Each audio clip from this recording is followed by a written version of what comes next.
Before we introduce our speaker, let's pick up our prayer cards and we will do the spiritual principles followed by the statement of being. Speaker. Today our speaker is Rev Ken Nowaczeski. And Ken has been, I've known Ken probably close to 16 years now. And he is the founder, one of the founders of our church. I've learned a ton from him. He's been a great friend, great mentor, in many ways a father figure. I am proud to call him a good friend. So I couldn't ask for a better speaker today. So let's help welcome Reverend Ken to the platform. And his subject is there a conflict between faith and science?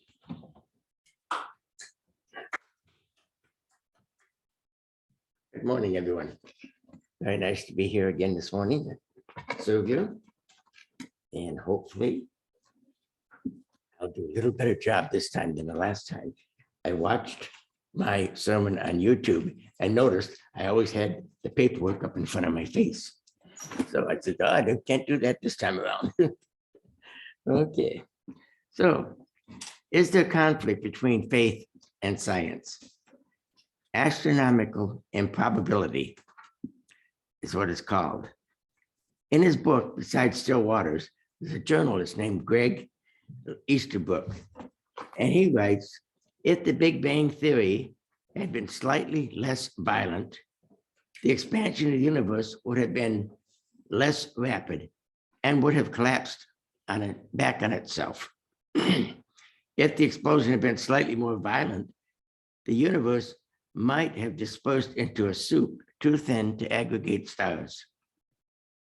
The odds against us were, and this is just the right word, astronomical. The ratio of matter and energy to the volume of space at the Big Bang must have been within about 1/4 of 1% of ideal. Life is so improbable, it must somehow be favored by something, by some first cause, if you would, in which everyone gives the name of God. So is there conflict between faith and science? In Romans 1:16-25, how do we explain miracles to a scientist?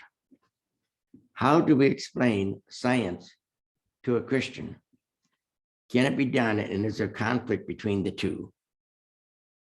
How do we use objective critical reasoning and still believe in things like the parting of the Red Sea, the virgin birth of a child, shriveled hands and blind eyes being restored, men walking on water, a dead person emerging from the grave? For William Gregg, who is a PhD, and he's written for many scientific journals and scholarly publications, the virgin birth for him was the main sticking point and keeping him from the Christian faith. So he said, when the Christian messages was first shared with me as a teenager, I had already studied biology. I knew that for the virgin birth to be true, a Y chromosome had to be created out of nothing in Mary's ovum, because Mary didn't possess the genetic material to produce a male child.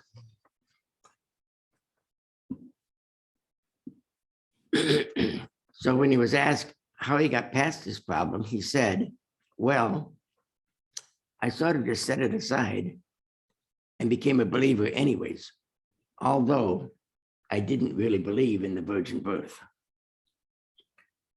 But then it occurred to me that if I really do believe in a God who created the universe and everything that we see, hear, touch, feel, taste, anything, then for him to create a Y chromosome would be child's play. The same can be said for the resurrection. If God could create life out of nothing, raising someone from the dead would not be a problem. Many thinking people over the years have struggled with the supernatural events of the Bible. It seems impossible to them that there could be a reconciliation between faith and objective rational thought. Many people think that belief in God and science have been enemies from the beginning. Not true. The truth is that the earliest scientists were almost all believers. And that belief is what made scientific investigation possible. The reason for that is that in the not too distant past, people tended to worship nature. The ancient religions believed in something called pantheism, the belief that God is not only in everything, but everything is God. We hear this idea as many people today talk about the earth being a living being. Pantheism, however, hinders scientific research because they're considered the natural world objects of worship rather than objects of study. The ancient Greeks went the other direction. They equated the material world with evil and disorder. They believed it was futile to try to make sense of it. But the early believers began to introduce a new thought into the mind of people. They taught that nature is good, but it is not God. It has a design because it had a creator, a very intelligent being. There is intelligence and order behind the universe. The universe is friendly, not hostile. Nature is not sacred, but it is to be used. It is to be used as a gift from a good and loving God. The natural world is not God or the same as God. It is his creation, and it is separate from him. They taught nature was not sacred in itself and could be studied without fear. The laws of nature were predictable because they were the laws of a very dependable and intelligent and orderly God. The earliest scientists were people of profound faith. People like Copernicus, Galileo, Isaac Newton, Kepler, and many others were men of deep personal faith and conviction. Isaac Newton wrote that the world arose from the perfectly free will of God, and that we must investigate the world by observation and experiments. Copernicus was convinced that the world was mathematically precise, and that before telescopes were even invented, he theorized that the planets orbited around the sun rather than the earth because it fit the mathematical formulas in a much better way. Galileo, who held to the theory of Copernicus, was called a heretic by the church of his day because he claimed that even though his work contradicted popular beliefs at the time, which had been influenced by the Greek philosophy, it did not contradict understanding of the Bible. Galileo was a man of deep faith who believed he was revealing the laws of God in his work. These great men of faith paved the way for modern scientific thinking. They understand that at the center of the universe is a divine and infinite intelligence.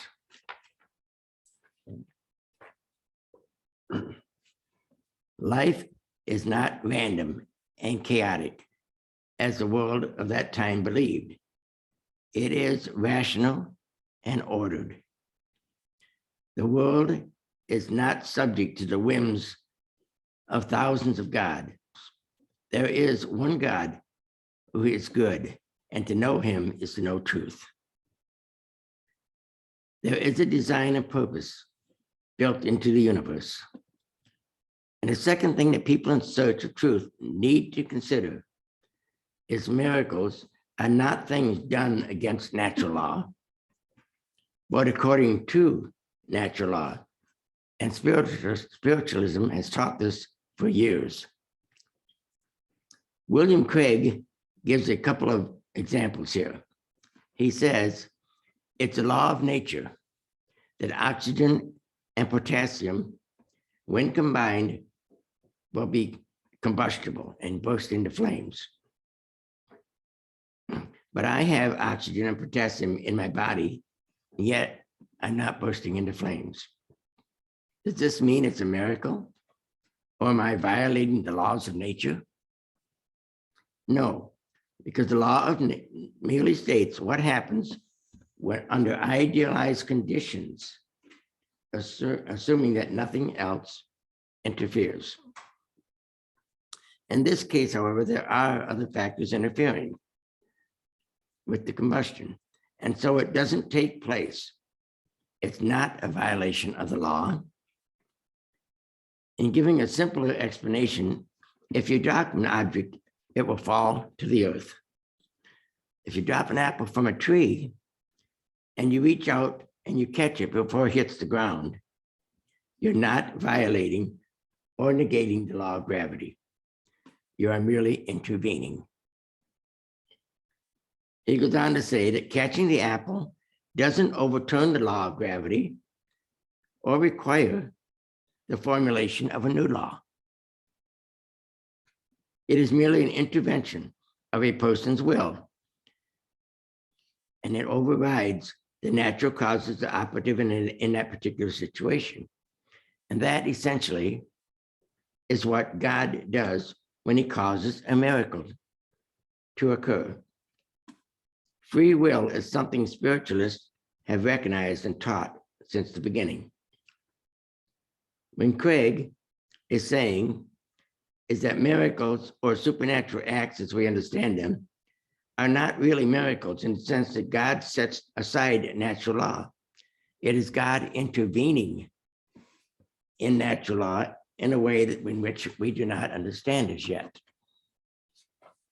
Perhaps someday we will.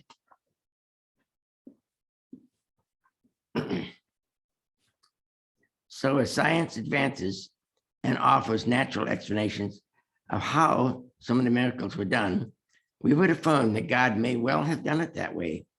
God used his own laws to perform his will. God did not create the laws of nature only to break them at will, but he may intervene in some way that we are not understanding as yet. The laws of science are God's laws. They are observed, discovered, studied, written down, and verifiable. Because an all-knowing God who created the world and the laws which govern it, it was created by him and is controlled by him. It is perfectly orderly and perfectly understandable. To close the door on the possibility of the existence of God goes against the very fabric of scientific inquiry. If you won't honestly explore the evidence, you seal off that option, you're going to against the very principles of objective scientific investigation. Let's say you have a cuckoo clock on your wall, and it's one of your favorite possessions. What if you refuse to believe that the clock was made by a clockmaker, but instead was a rather curious assortment of parts that just happened to come together? You could take it apart and investigate how it works. You could weigh the weights and the measures, and you could measure the chain. You could open the back and see all of the gears and the mechanisms and how they work. You can investigate the carvings on the clock's face and try to figure out how they took shape as leaves and birds all by themselves. You could observe the spacing of the Roman numerals on the front of the clock and consider how they happen to be in exactly the same distance from each other and how they aligned in a perfect circle. You could study the clock completely and in great depth so that you could understand how it worked. But if you were never willing to consider the fact that the clock was made by someone, you would be missing a very important piece of the information. And you would be making many assumptions that would not be true. All because your mind was closed to the possibility of a clockmaker. You would observe the design while refusing to consider the possibility of a designer. You would study the mechanisms of the clock and miss its purpose. If you approach a clock like that, would you be a scientist or a fool? There's a man named Patrick Glenn, a Harvard-educated scholar. He abandoned his atheism to become a believer in God because of the very study of the intricate balance of the universe. For him, it all pointed to a magnificent intelligence, the magnitude of which we cannot even begin to understand. Glenn wrote, "Today, the concrete data points strongly in the direction of the God hypothesis. So those who wish to oppose it have no testable theory, only a speculation about unseen universes spun from fertile scientific imagination." Ironically, the picture of the universe given to us by the most advanced 20th century science is closer in spirit to the vision presented in the book of Genesis and anything offered by science since Copernicus. There's a man named Phil Yancey in his book, Soul Survivor. He writes, religion and science, religion and not science, are at least propose an answer to two questions. Number one, why is there something rather than nothing? As Stephen Hawking would put it, why does the universe bother to exist?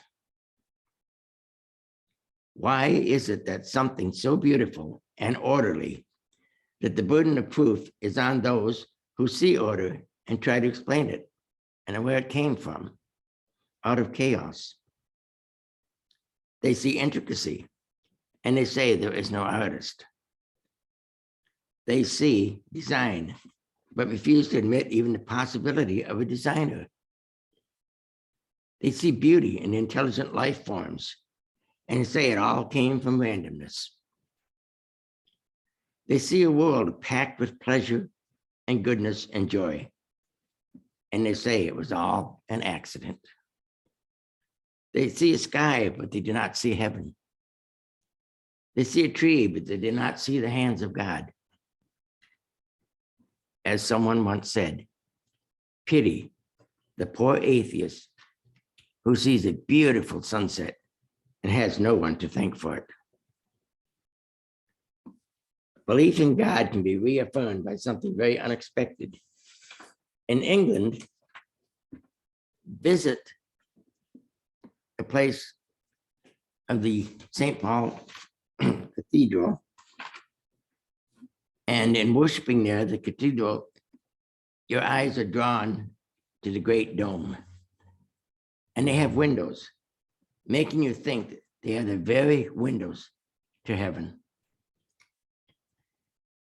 In that great place, surrounded by exquisite art and architecture, the building itself makes you believe in God. What else could inspire such a sense of transcendence and create a feeling of a world of unspeakable beauty and holy purpose? These glorious monuments to God are all over the world. They can be seen everywhere. But if you could, name me one monument to the devil which has been built in his honor? I can't think of a one, and you probably can't either. I believe the Bible when it says, in the beginning, God created the heavens and the earth, as it states in Genesis 1. Not because I want to believe it, but because all of the evidence points to it. As one scientist named Leon Eisenley put it, at the core of the universe, the face of God wears a smile. So if we really think about all that we talked about here today, are we Christians? Or are all Christians spiritualists? And I thank you. God bless you.